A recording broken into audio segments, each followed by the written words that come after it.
Hello viewers, I am Maitli. Today we are going to see 10 CBSE Maths Real Numbers Introduction video. Real numbers we have studied in 9th standard, but it's quite advanced in 10th standard. You know that real numbers are nothing but rational number plus irrational number. Rational and irrational comes under real numbers. So rational numbers can be a non-terminating repeating. You know it will be in p by q form where q is not equal to 0. These numbers are non-terminating repeating. Non-terminating means it will not stop. It will goes on sometimes and also repeating.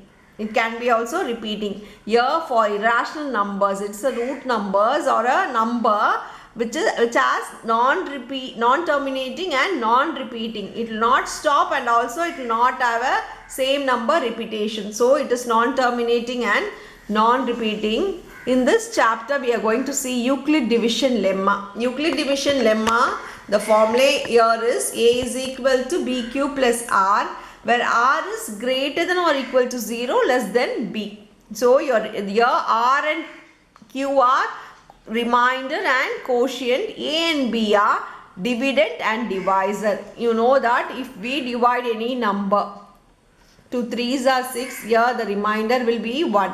Here your divisor 7 is equal to 2 into your quotient is 3 plus your remainder. We know that this will not be equal to this or more than this. This will be equal to 0 or less than this. So that is why remainder will be greater than or equal to 0 but less than what? Less than B.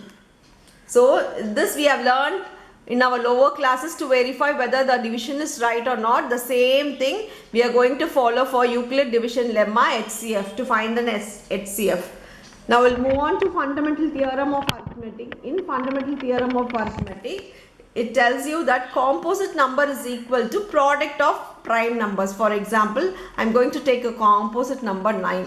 9 we can write it as 3 into 3 because it is a product of what? Prime numbers. By factorization we can tell you the composite number is the product of their prime numbers.